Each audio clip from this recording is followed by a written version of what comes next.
어제 3자 회동이 있었죠. 자, 무사히 잘 끝났고 성과도 있었다. 이런 평가들이 나왔는데 하루 뒤인 오늘 청와대는 또 야당의 주장에 반박하는 자료를 내고 야당에서는 아쉽다. 이런 얘기들이 터져 나왔습니다. 먼저 어제 3자 회동에서 어떤 얘기들이 오갔는지 저희가 엑기스만 쭉 짜서 영상으로 준비했습니다. 챙겨주세요. 또 장병들 준비하시는 분들 이렇게 따라주는 모습이 참석이 좋았습니다. 정부의 경제정책은 실패했다고 생각합니다. 경제 민주화와 복지 공약을 하기가 총체적인 위기라고 생각합니다. 천상철 차장, 네. 결국에는 저 총체적인 위기다 이런 진단에 대해서 대통령이 동의할 수 없었겠어요. 네. 나름 잘하고 있다. 경제 성장률도 1년차보다 2년차가 올라갔고 취업률도 올라갔고 부동산 시장에도 훈풍이 불기 시작했는데 왜 우리가 경제 정책에 있어서 낙제점이라고 그렇게 폄하를 하느냐. 바로 발끈해서 오늘 보도자료 A4 9장짜리 자료를 돌리면서 반박을 바로 했습니다. 아무래도 이 야당 대표의 이 앞뒤가 맞지 않는 이 주장에 대해서는 반드시 짚고 넘어가겠다는 대통령의 의지가 담긴 것이 아니냐 이런 해석을 낳고 있습니다. 예. 이도하 변호사, 과거에 현재 국회의원으로 일을 하셨었는데 저렇게 3자 회동 한 뒤에 청와대에서 반박 성명이 나온 것 조금 이례적으로 보이긴 합니다. 어떻습니까? 네, 반박 자료를 내놓은 거는 저도 이례적인 것 같고요. 근데 보통은 어떠냐면 각각 여야 대변인이 각각 딴 얘기를 하고 브리핑을 따로 하고 또 청와대에서는 청와대대로 브리핑을 따로 해서 브리핑이 한 서너 개 나오는 경우는 많았죠. 그러다가 이제 반박 브리핑을 하고 이런 경우는 많았는데요. 그래도 어제는 최소한 여야 대변인이 같이 합의문을 써서 낸 거는 성과가 있었다고 생각을 합니다. 그렇지만 제가 봐도 문재인 대표의 저 발언은 좀 적절치 않아서 뭐 지금 아직 계속 경제개혁을 추진하고 있는데 저렇게 단정적으로 말하는 건 적절치 않았고 또 국민들이나 아니면 기업들의 그 심리를 위축시킬 수도 있기 때문에 청와대에서 반박 자료를 내는 거는 필요한 일이었다고 생각합니다. 예. 자, 심기선 대기자 보시기엔 어땠습니까? 전 자료를 낸 것을 내용보다는 조금 다른 시각에서 좀 보고 싶은데 지금 바로 냈잖아요. 지금 이병기 비서실장, 그다음에 김성우 홍보수석이 된 그 첫 번째 작품이 저는 이거라고 보는데 네. 아무래도 윤두현 전 홍보수석이 뭐랄까 제대로 대응을 못했다. 연말 정산을. 그래서 갈았다는 말이 많기 때문에 저는 즉각 그런 면에서는 앞으로 할 말을 하겠다는 그런 홍보 정책의 어떤 변환 이런 걸 느꼈고요. 그렇군요. 그것이 또 하나가 국방부 대변인이 사드 문제에 대해서 주변국이 왈가왈부하지 마라 라고 한 것도 제가 볼 때는 청와대하고 고도의 어떤 뭐랄까 교감이 있었다. 교감 후에 나온 것으로 보기 때문에 앞으로 이제 그 홍보 관련해서 해명할 것은 즉각 해명하겠다는 어떤 그 의지의 표현 아닌가. 예. 저는 그런 느낌. 그러니까 잘못된 주장에 그렇죠. 말리지 잘못된 주장에 않고 대해서는 앞으로는 이제 즉각 반박하겠다. 정부가 대응하되 소통은 열심히 하겠다. 라는 그런 첫 번째 작품이 오늘 아침에 나온 반박 자료다. 저는 예. 자, 그런 해석이 진짜 가능할 것 같습니다. 자, 김무성 대표 어제 중재 역할을 맡았었는데 중재 역할을 잘했다 이런 평가가 나오고 있습니다. 어떤 이유에서인지 또 영상으로 저희가 준비했습니다.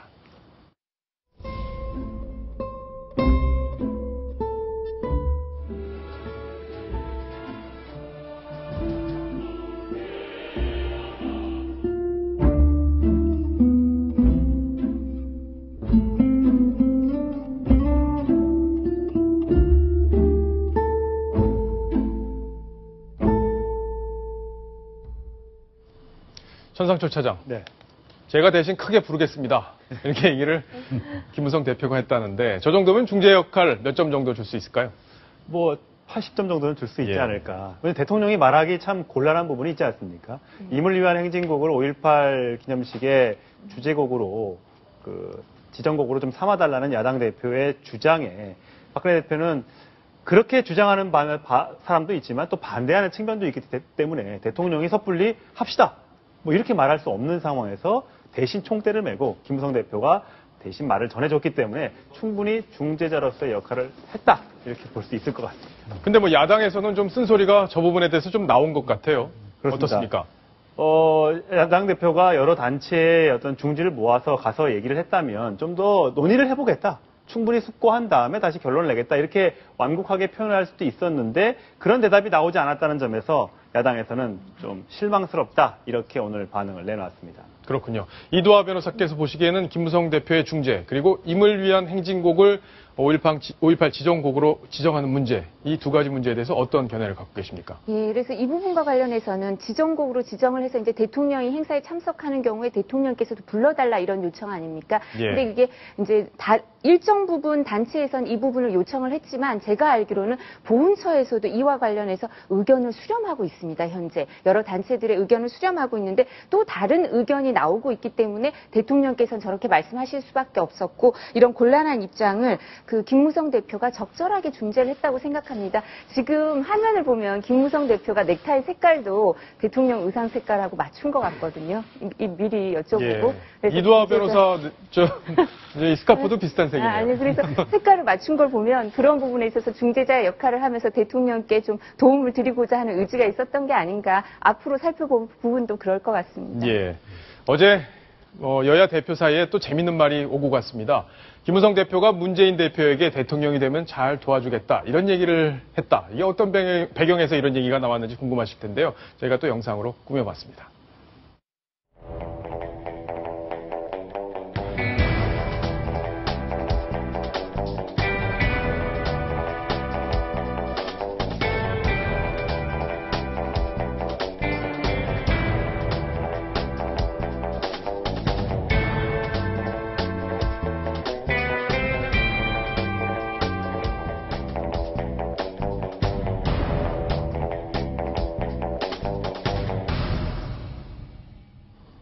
심기선 대기자님, 네.